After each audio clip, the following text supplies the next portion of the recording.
All right, here we are. This is Amy with TPF, Trips, Places, and Fun. This is John, and this is our first live video coming to you from our studio here in Branson, Missouri. So this is kind of a little bit of an experiment for us. So you might have to put up with us learning about how all this works. And Amy's just coming off some crazy stuff. You want to tell them about it? Yes. So a month ago, I had a tonsillectomy. I recovered from that for like 2 weeks.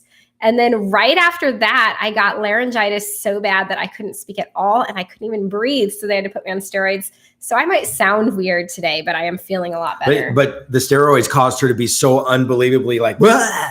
that she cleaned the whole house 25 times. Yes, I kept cleaning. And when I was done cleaning, I was like, what else can I do? And so, yeah. But anyway. So what are we going to talk about today?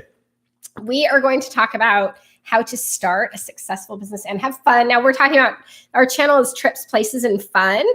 We do get to travel a lot as part of our business. So that's awesome. But we want to talk about how starting a business can free you up to have fun and how it allows you to have fun, all those things. So we have started businesses. We've started churches. We've been involved in ministry. We've launched projects. We're very aggressive. We love the whole process.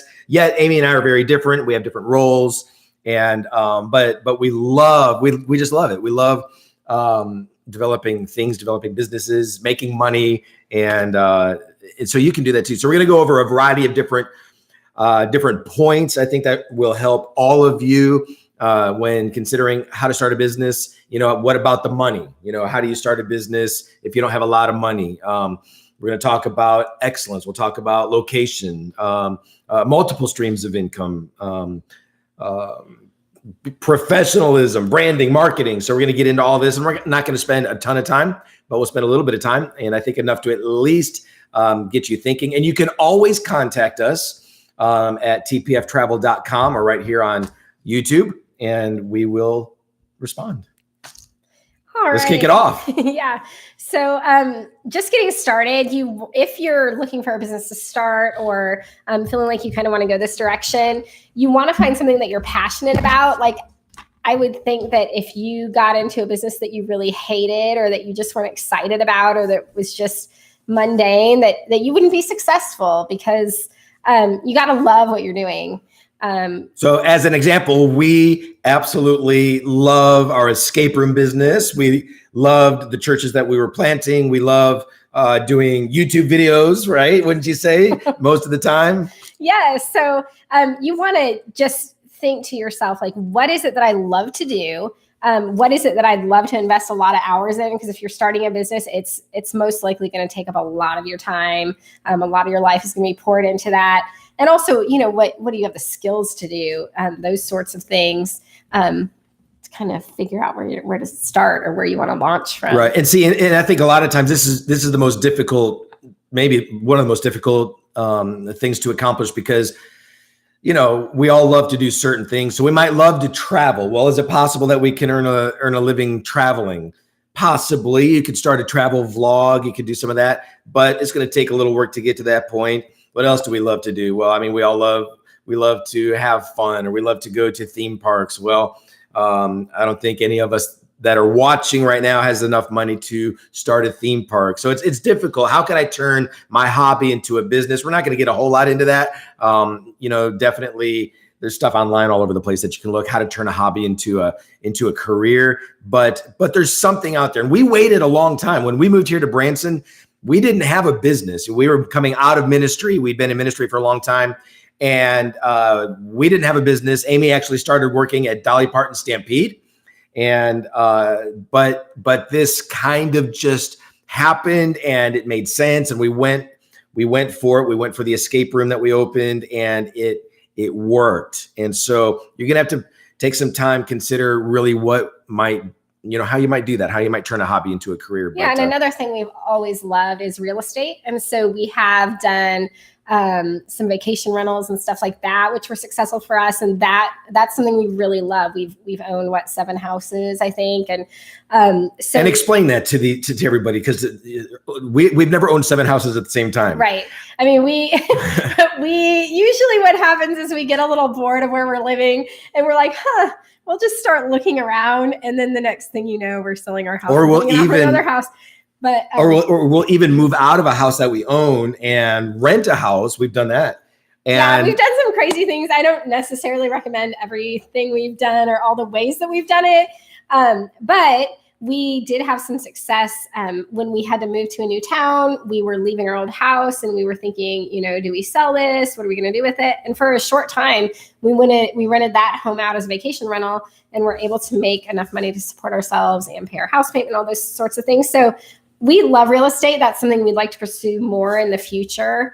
And so I don't know, that's one avenue of something that we've loved. I mean, you may love cooking, you may love gardening, you may love, retail, you may love, anything, teaching, how can I start a business, teaching lessons on something. You could do that. You could start an online course, and there's ways to do that. But let's move on. There's so many different ideas, but the very simple point is come up with an idea that will work and that you are passionate about. Yeah, okay, follow your passion. Follow your passion. You may have so many of them, but just get a piece of paper, write down, here's all the things I'm passionate about, and then kind of brainstorm which of these could I possibly turn into a business. So let's move on. The next point is saving enough money to start. Now, of course, it's going to depend on what you're starting, what business you're starting. Some businesses you can absolutely start for free. And actually, let's combine this. We're looking at our notes over here. Let's combine this one with multiple streams of income.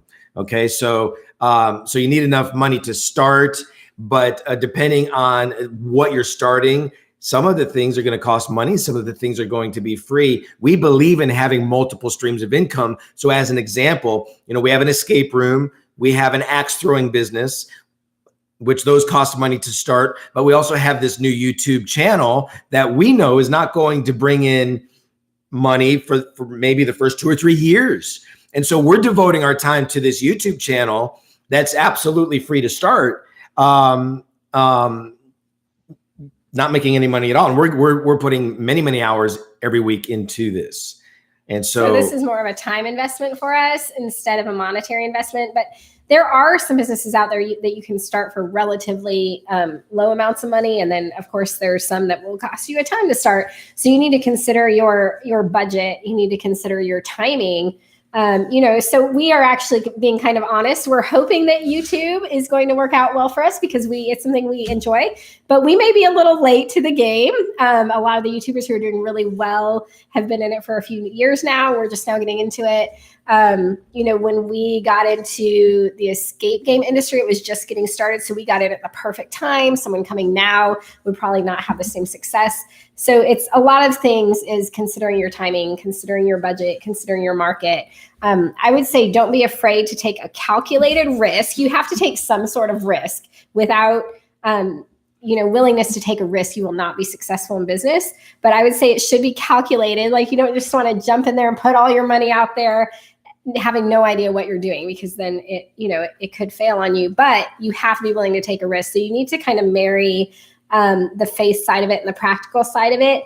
Marry those two. You have to have both, right? Yeah. And as an example, we own the escape room and we wanted to diversify. So again, multiple streams of income.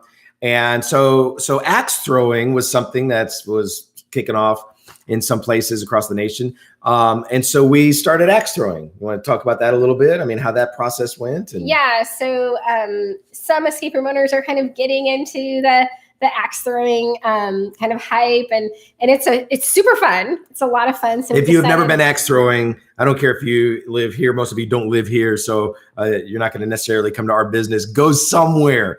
Axe throwing is so much fun. Yeah. So we decided that we would do this too, that it would be another attraction that we could add. And so we did, and it's been great, but also has been a very slow start. So actually it's not profitable for us yet. Because of timing. Yes. Again, looking over at our notes, timing is important. Yeah, so we have very definite tourist seasons here, and we kind of opened it at the end of our tourist season. And we didn't do that on purpose. Right. It just kind of worked out that way. It took longer to build than we thought. So we kind of opened at the end of our tourist season. So now at this point it's not profitable, but we can definitely see where we're going and how it is going to be profitable. But in starting a business, you do want to make sure that you have some reserves, because we are having to pay, to sustain that business out of pocket until it does kind of get off the ground. And definitely do your homework, for example, with axe throwing, we visited and talked and consulted with people, and, you have to do your homework, learn your business. And obviously these days that's very easy to do online. You can learn pretty much anything that there is to do out there. But, again, multiple streams of income, right? You can write ebooks, everybody's an expert on something, right? And write an ebook. It's not hard to do that. You can learn how to do that for free. Again, YouTube videos, a channel free, but develop multiple streams. So if this YouTube channel doesn't work for us over the next few years, well, everything isn't hanging on this by any means. Of course, we've got some other things developed. I also travel and I speak, and so I'll receive some finances that way. And your multiple streams of income, they don't have to be big streams. So you may have, a primary stream. Maybe you're in the workplace right now, and you have another job that's kind of providing most of your income. You can start working on these smaller streams of income. I mean, your book sales, if we're lucky, maybe they'll bring in a couple $100 a month or something like that. But like you said, you can self-publish books right now for free. And maybe it'll bring you in $20 a month to start. But just to start working on these different streams so that when they all come together, you're able to provide for yourself or to have some freedom, in that area. So let's move on to this next one, location. Now, of course, we're talking about, your brick and mortar businesses. If you're going to open up, like we did an attraction or a retail store or a restaurant, we've met, or we've known people that have opened something in a location that they were hoping would be good, and it wasn't. And location can absolutely kill your business. And, a lot of people, a very common question is, well, should I open in this cheaper location, saving that money, but it's off the beaten path, or is it better to invest in a place with higher traffic? And, we're not going to get into a lot of detail on this one. But suffice it to say that location really, really is important. If you don't have, if you're off the beaten path, we're going to talk about marketing in a minute. You're going to have to put a lot more money into marketing just to get people to where you are, so they know where you are and they know that you're there, as opposed to driving down the street. You're going to see a McDonald's right there on the busiest corner in the city, and there it is, right? And so location, we always know this, location. It's everything. It's so important. Even so important that I would recommend not starting a business yet. If you would have to open in a bad location, don't let your zeal get the best of you. Wait it out until you can save money and get into a little better of a place. Would you agree with that? Right. Location. That's right. Okay. Next, excellence. We're about halfway through here in our notes. Number 5 in our notes, excellence. This is absolutely massive. This is huge. We're both big believers in this. When people come into our escape room or our axe throwing business, they ask all the time, especially in our escape room, has been open longer. We hear it all the time. Is this a franchise? Right? Yeah. All the time. And why do they ask that? Because we do our best to make it excellent. We hire contractors when we don't know how to do something. So it's done right. You do not want to cut corners. You want to do it right. You want to make it look good. You want to, get the painters in there that really know how to paint, rip out that carpet, put nice flooring down. A lot of the smaller details, wouldn't you say, go far. Even the small things. So excellence is really, really important. And I'm going to jump right into branding and web. It's another one of our points. Have excellent branding, have a very simple, clean, professional logo, where people presume that it's a franchise, and so just make it look really, really good. All of our graphics, all of our posters for our different rooms and our escape rooms, everything is really, really good. Yeah. And so that's something to think about as you're considering starting a business. Like, what skills do you have? What things can you do yourself? And then what will you need to hire somebody to do? So we know that we're really good at a few things. We also know that we're not very good at other things. And so we have to hire people to fill those gaps, where we're not excellent.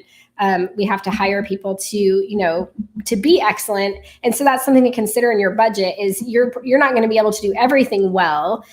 So therefore, make sure that you have enough money to set aside to hire the people in the areas, maybe you just do not know how to design a website at all. Make sure you hire somebody who can design a good website for you. Maybe you're like us and you're not very handy. We have to put in our budget that we can hire contractors to, make our ideas come to life and things like that. So that's kind of something to consider as you're sitting down, doing a business. Okay, I'm good at this, but this part I'm not going to be good at. So. And again, money comes into play there too, because you're going to have to budget. Contractors aren't cheap. So you're gonna have to budget that, or graphic designers or web designers. It's not cheap. So you have to consider that. But you absolutely must have an excellent website. If people visit your website and it's not professional, they're going to leave. Trust me, all the time. I will go to a place. I'll go somewhere online where I want to spend money. I actually predetermined to spend money. I was going to buy something. I was absolutely going to do it. And when I get to the website, it's a bad website and I'm gone. I take my business elsewhere, because that tells me that if they are not devoted enough to put together a professional website, I cannot trust their product. And so I'm going to go somewhere else. It happens all the time. So you must have a great website, great logo, great, communication.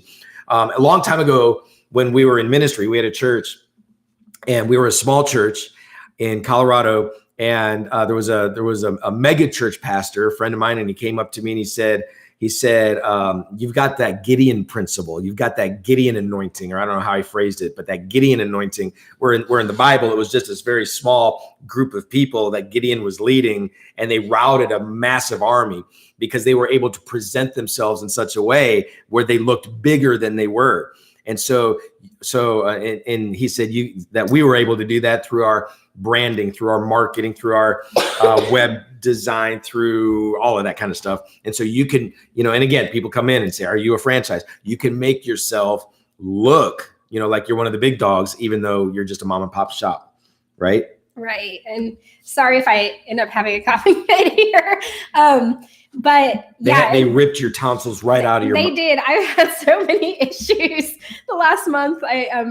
But yes. And this is something John's really passionate about. He did used to have, one of our streams of income used to be a web and graphic design business. So he's kind of an expert in this area, although he has set that business aside to pursue other things. So, right. Yeah. All right. Moving on. Customer service. Huge, right? Yes. Massive. Yes. So we always focus on giving 5-star customer service to our guests. And it's very important. If you want to be successful in any industry, you need to make sure that you're taking good care of your customers. I mean, they're the whole reason you're in business. So strive from day one just to offer excellent customer service. Yeah, I think about Disney World. When I go to Disney World, it's one of the only places that I go where if I have to interact with an employee, with a cast member, as they call them, it's probably the only place in the world that I go where I feel like that employee, that cast member, is excited to talk to me.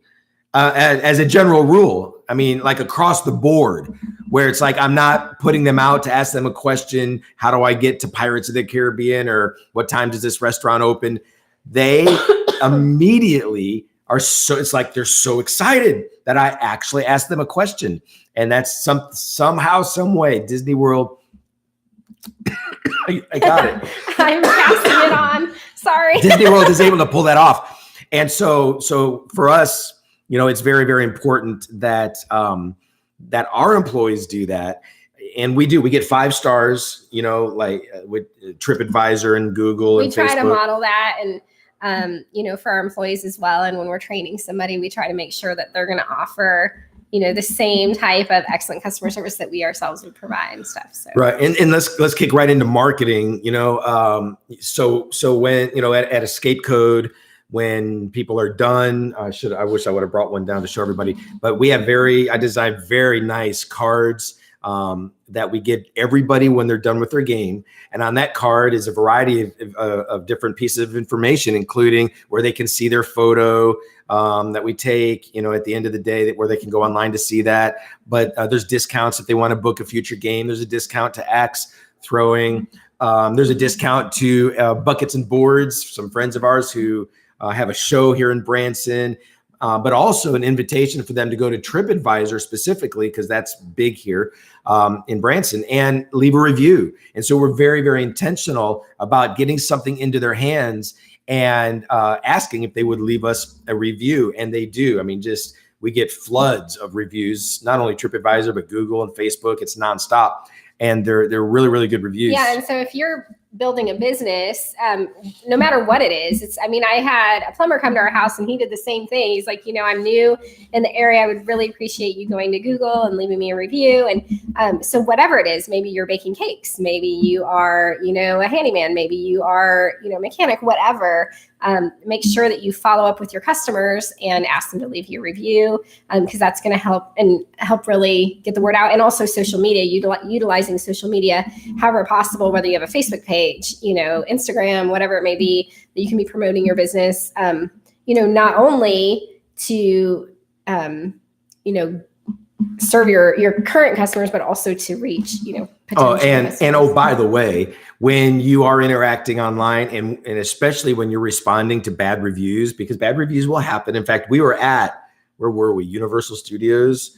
And when we first opened Escape Code, and we got like a 1-star review, we're standing in line for a ride and I got a notification and we're like, what? We got a one. So and sad. It was awful. I know. And we never get 1-star reviews ever. I mean, It ever. made me so sad. And then we got another one right in a row. So they might've been related to each other, but people will go and a lot of you may do this when you're going to look for a place to visit, they won't look at the 5-star reviews. They'll look at the 1-star reviews and the 2-star reviews, and they will look and see how the manager or the owners responded to the reviews. So for me, even though I don't want a 1-star review and I don't want a 2-star review, for me, it's really an exciting opportunity to demonstrate just extreme 5-star level customer service for everybody. Yeah, to if see. you offering the good customer service, even in those, especially to those customers who are dissatisfied for some reason, that's what's going to make you shine even more. If you can, instead of being defensive or there's some people out there, snarky, they'll be snarky, defensive, passive aggressive. They'll blame it's terrible. Yeah, if you can just, Bite offer your great lip. customer service in the midst of, even dissatisfaction, that's where you'll really shine. So, yeah. All right. Let's get into this next one, accounting. I'll start by saying, accounting is really, really, really important. Finances, yet I have no idea how to do any of that. And so when we got into our business, I'd been doing bookkeeping for, about 15 years. So I did have a strong background in that. That's something that if you don't know how to do that, you'll probably want to get some help, whether you hire a bookkeeper or an accountant. You want to make sure that you cross your T's and dot all your I's. We did end up getting audited by our state this that was year. So much fun. It was a lot of work. Let me tell you that, a lot of work. Thankfully, we came out of it just fine. Squeaky clean, weren't we? Yeah. So it was fine for us because we had been really careful to give 1 or 2 really good tips, like really important tips on if they're starting a business, what do they have to do accounting wise? Like, what are these auditors looking for? Like, you always tell me that I need to save receipts as an example. Okay. Yeah. So make sure that you document everything. You definitely need to be saving receipts. When we were audited, they just would choose random receipts that we had to send in. We had to make sure that we had those to send to them. And you need to have some sort of software that is keeping track of every expenditure. Because the bottom line is even if we would have paid the tax on something, you have to prove that you have to prove it. Otherwise you're paying again. Right? You're going to pay again. Yeah. So make sure that definitely if you're in business, that you are keeping track of everything and that you have it to show somebody should they ever ask. So that is some, and that just kind of related. If you are getting into opening a business, especially if you're going to be leasing a property and, maybe not just something that you're doing out of your home, make sure that you do everything you need to do through your city, that you are meeting all your regulations. We didn't talk about that. You're meeting all the city codes, that, because if you do not do that on the front end, there's a good chance that they'll come in and make you do it on the back end, and it will end up costing a lot more money. It is not uncommon. And we've heard stories where somebody will want to start a business and they will go and they will sign a lease, like a 3-year lease. And then the city won't let them open, or the city will make them add sprinklers, which is really expensive. So to meet your regulations, it can end up being very costly. So before you actually sign your lease on the dotted line, make sure you have talked to your city and know exactly what they're going to require for you to open, or you may get into big trouble. So, like, for example, with axe throwing, before we ever decided to do it, we went and talked to the city. Now, we're friends with those guys because we've always been above board. We always do everything right. We're never building when we shouldn't be or whatever. So they like us. We developed that relationship. So we went in and say, hey, we've got this plan.